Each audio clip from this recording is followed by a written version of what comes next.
성 프란치스코 하비에르 사제의 기념일.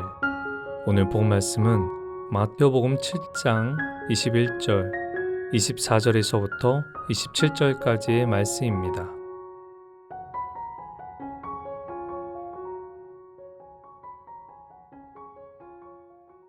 예수님은 오늘 하늘나라에 들어가기 위한 조건에 대해 말씀하십니다.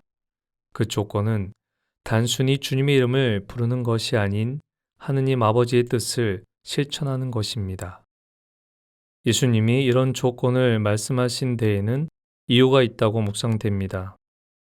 예수님은 나에게 주님 한다고 모두 하늘나라에 들어가는 것이 아니다 하고 말씀하십니다.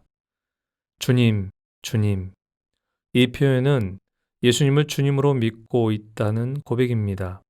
그러나 예수님이 지적하신 이 구절의 의미는 입으로만 고백하는 신앙 형태는 올바르지 않다는 것입니다. 예수님은 당신을 믿는 사람들의 마음을 꿰뚫어 보고 계시는 분입니다. 그들이 입으로는 고백하면서도 마음은 그분에게서 멀어져 있음도 알고 계십니다. 이 말씀은 우리에게도 똑같이 적용됩니다. 우리가 필요할 때만 주님을 찾고 그분에 관해 입으로만 온갖 좋은 말을 한다면 이 같은 주님의 지적을 받을 수 있습니다. 그래서 예수님은 이런 문제 해결 방법을 알려주십니다. 그것은 하늘에 계신 내 아버지의 뜻을 실행하는 이가 되라는 것입니다. 즉, 주님을 알고 입으로만 고백하는 것이 아니라 그 믿음을 실천하는 사람이 될 때 구원을 받을 수 있다는 것입니다. 이 구절에서 중요한 것은 먼저 하느님 아버지의 뜻이 무엇인지를 파악하는 것입니다.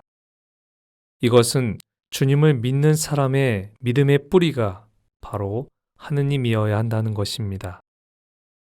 그 하느님의 말씀을 가슴에 새기고 그 말씀이 뿌리 내려야 함을 의미합니다. 그리고 그 뿌리의 줄기가 잘 자라기 위해서는 말씀을 직접 실천해야 하는 중요한 과제가 남습니다.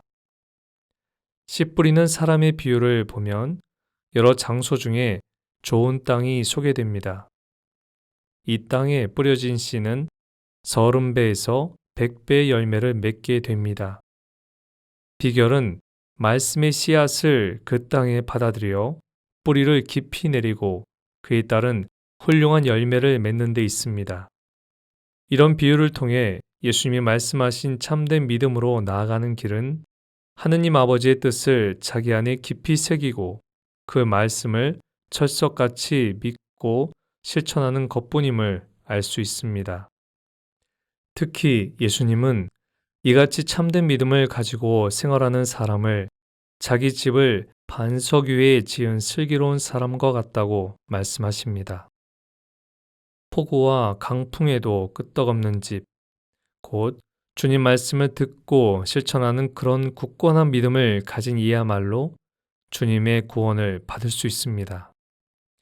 하지만 세상의 유혹과 시련이 다가올 때 믿음은 쉽게 흔들릴 수 있습니다. 그러나 하느님께서는 말씀에 대해 보증해 주십니다. 이런 유혹과 시련에 방황할 때에도 우리가 잡을 것은 오직 주님 말씀입니다. 이사 예언자는 주 하느님이 영원한 반석이라고 했습니다. 그래서 그분을 길이길이 신뢰하라고 강조했습니다.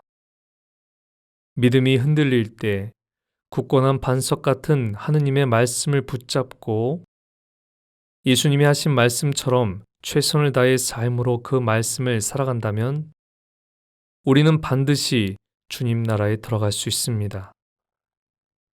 주님께서 그런 우리를 꼭 기억하실 것이기 때문입니다. 예수님은 지금 이 순간 하늘나라에 들어가기 위한 훈련을 열심히 하도록 우리를 재촉하십니다. 그래서 주님 말씀을 가슴속 깊이 품고 살아야 하고 우리의 신앙이 삶에서 얼마나 향기를 내고 있는지 성찰해야 할 것입니다.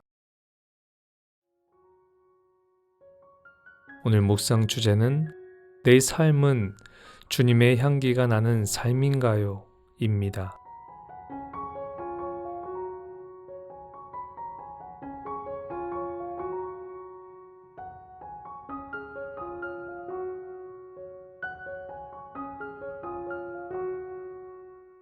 기도합시다. 저의 반석이신 주님, 괴롭고 힘들 때 당신의 이름을 부를 수 있음에 감사드립니다. 어떠한 희망도 보이지 않아 방황할 때도 당신 언제나 저의 주님이셨습니다. 주님, 믿음이 흔들릴 때도 저에게 한결같은 사랑을 주시는 당신을 마음에 새기고 힘차게 살아가게 하소서. 그리하여 삶에서 기쁘게 당신을 증거하게 하소서. 우리 주 그리스도를 통하여 비나이다. 아멘. 오늘은 주님 말씀을 따라 실천할 일 3가지를 정하고 실행해 봅시다.